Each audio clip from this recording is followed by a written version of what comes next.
Warning, this video is intended for adult collectors.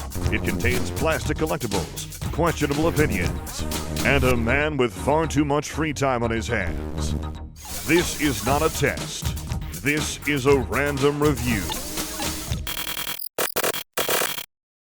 Hello everyone, welcome back to the TJOmega channel, and you've caught me at an awkward position. Number one, if you are watching this, it is because I am away at TwitchCon in San Diego. So for the next few days, until I get back in town, you're going to be seeing some pre-recorded content. We're going to be talking Transformer 1 Prime Changers because topical. You'll also notice the audio quality sucks because my camera's microphone just decided to bork now of all times. So unfortunately, we're stuck with the onboard. But that will not stop me from presenting a watchable review. I hope. So of course, if we're going to be talking about the Prime Changers, we're going to start with Orion Pax. Now, I find these to be slightly better versions of what Earthspark calls Warrior class figures. They don't have the complexity or the articulation of a deluxe, but they get the job done, and they're a little bit more affordable than the deluxes are. That said, these are $5 more expensive than the Warrior class toys. Yeah, so you make of that what you will. But right now, these are the primary way of getting transforming versions of a lot of the movie characters. So we're going to start with Optimus Prime. Oh wait, I'm sorry, Orion Pax. We're going to try and keep that straight for this review. So as you can see, he is a Cybertronian version of the semi-truck we know and love. Things are weirdly rearranged. His smokestacks are now forward-mounted guns, which, if you view this as some kind of battle vehicle because he's on Cybertron, that actually makes a modicum of sense, so we will give him that. He does not have the big windshield in the front. It's just like this little visor slit, which makes more sense as well. And as far as like deco goes, you don't have a whole lot. You got a little bit of silver here at the top, just to like highlight some of the detail. You get a little bit here on the leg that's intermixed with some kind of like a darker gray, a gunmetal. That's a little bit there on the back, what will become the knees eventually. Beyond that, we really don't get to see a whole lot. A little bit of yellow there in the front too, I guess. It is relying a lot on the plastic color here, which are traditional Optimus Prime, actually closer to the toy hues with a darker blue. It's not a bad representation of how he looks in the movie. The big forearm sticking out like between the legs and the cab section, that's a little bit awkward. But beyond that, it's not a bad job. And you can see there is space to store away his Energon axe, which holds in there pretty tightly, so good on that. I like little sculpted details too, like the treads on the sides. You can see there are real wheels underneath. They're very thin plastic wheels, so don't expect them to like roll very well. But they are there, so you can technically roll on the correct surface. And beyond that, yeah, he's just kind of doing his thing. He's a very simple little take on Prime. If you want 5mm ports to kind of weaponize him a little bit, the smokestack / guns do pop off, so you can actually replicate that. Just in case you need to give him some kind of weaponry in vehicle mode that isn't a big axe sticking out the back like he's a battle bot. No, it's an okay take on Prime. Now, mine is unfortunately a little bit hindered. You can see in the engineering, he's held together with these little tabs all over. And unfortunately, mine, they barely hold together.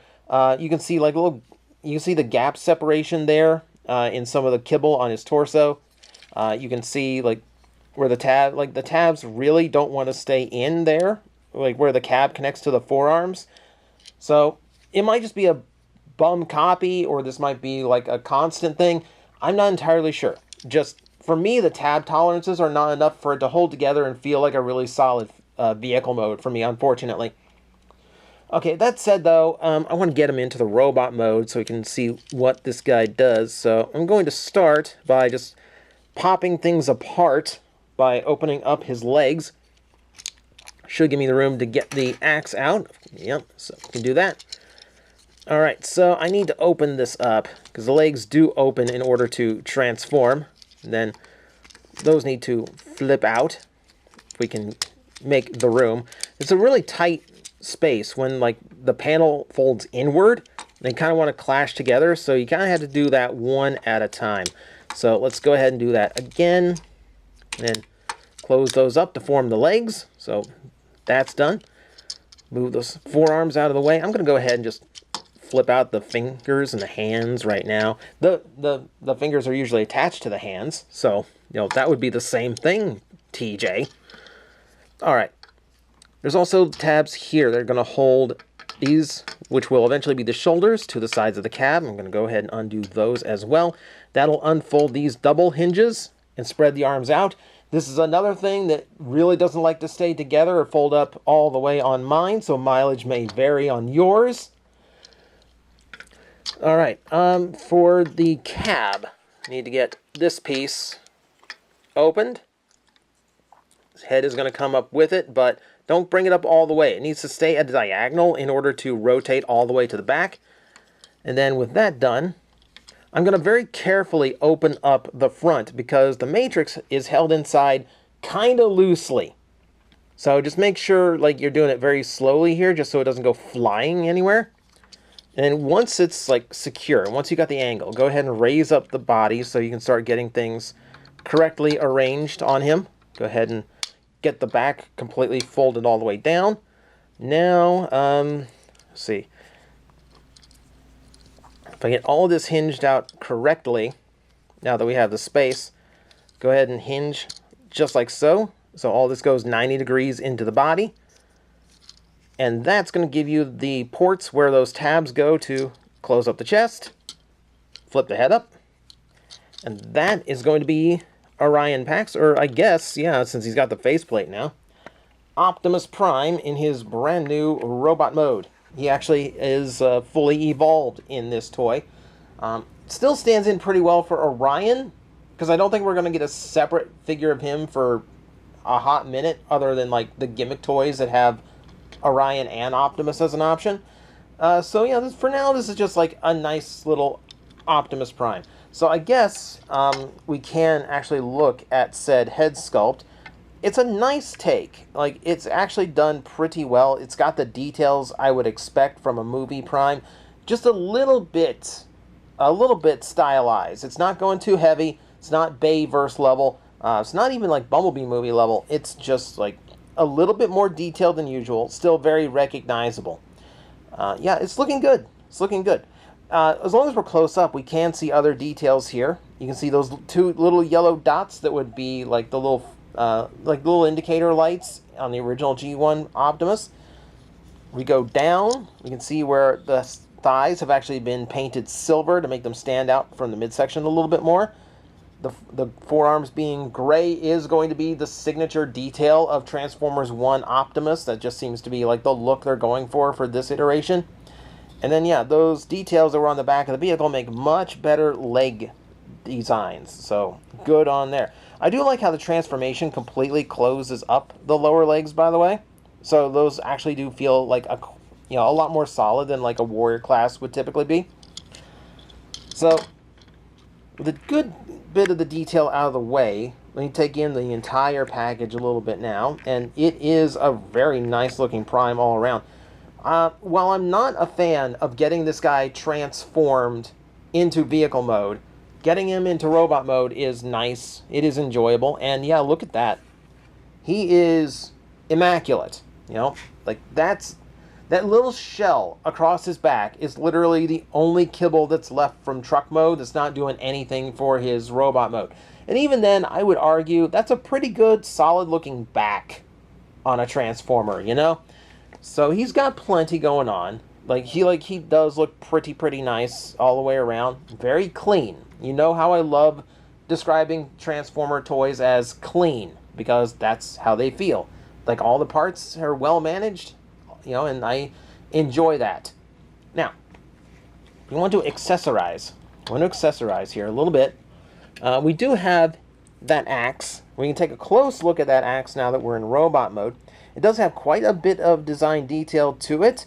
All baby blue paint all the way around, except for little details at the base, which I think is a cool little touch. Just to kind of remind you that this is like coming out of Optimus Prime's forearm, and like it's kind of transforming out of his hand. So like you can actually see like 4 fingers and a thumb. That's a neat little detail. So like it's not just like energy coming out of his forearm. Like he's literally like holding this energy axe by that ball on the tip. That's kind of cool. It's a different way to do it. You know, and that is kind of how it looks when you get this thing all together. You know, it looks like it's coming out of his hand, literally. It's a neat little touch. Neat little touch. I think it sets it aside from some of the past Energon axes that Optimus Prime's been depicted with. The wrist hinges can be a little bit loose, so once this axe is attached, it might not want to stay perfectly straight off the forearm, so keep that in mind. Also, you do have a few more weapon options here, because remember, those do come off, which means we can actually put them in his hand, and that gives him a pistol option. Doesn't quite have his signature blaster just yet, at least not in this toy. So we have to resort to that for any kind of long distance armaments. But you know what? That's fine too. That's fine too. Not every Optimus Prime needs a big rifle. But with that out of the way, we can actually demonstrate the articulation level, which isn't too bad. So we have a ball jointed neck that is very, very mobile. Can look all the way up as well as all the way around. You do have ball joints at the arms, which do have a bit of a vertical butterfly joint thanks to the transformation. So that gives you an extra bit of range. Not full universal, but it's there. Bicep rotation works. Elbow is a 90-degree. We have a waist joint, which is limited thanks to how the toy's midsection is sculpted. But the thighs, the hip joints, are completely unhindered. Great to see. Thighs are 360-degree rotation, 90-degree bend at the knee. Nothing at the ankle, but they are slanted, so he does stand straight with a more natural stance, which gives you a good range of posability all around. And before we finish up, yes, there is one more accessory to this guy that we need to discuss, and that is, of course, the Matrix, which doesn't have a traditional, like, annex. Like, it's in the right position in his chest, but it can't open up like a traditional Matrix compartment. So you have to go underneath it, fold out the vehicle mode kibble, and there is the Matrix underneath. Go ahead and accordion everything back in, which feels very Earthrise Optimus, in a good way, I should say. And the neat thing about the toy is because of the way it is actually engineered, I should be able to get the Matrix mounted in both hands. Let's see if I can actually pull that off. Yeah. It's not the mightiest pose for a Matrix, but it's been a long time since an Optimus Prime could actually hold the thing. And it's actually like pretty well done. Like it's actually pretty well painted. The gaps in the bottom, you know, just to kind of allow the fist to go through, does kind of make it look a little bit awkward, but it's cool to see that, you know, a little Prime like this is actually capable of something that a lot of big Primes aren't. So that, my friends, is the Prime Changer Optimus Prime / Orion Pax. It's not a bad figure. Like I said, the only thing that I had issue with is getting him into vehicle mode and keeping all of the parts like snugly attached. Beyond that, everything else is pretty much what I would expect out of like a really good warrior class figure.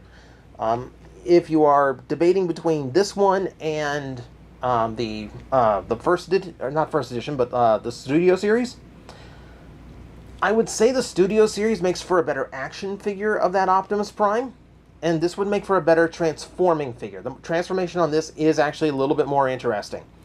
So I will leave you with that. You can judge for yourself, you know, from there on. And that's going to be it for me today.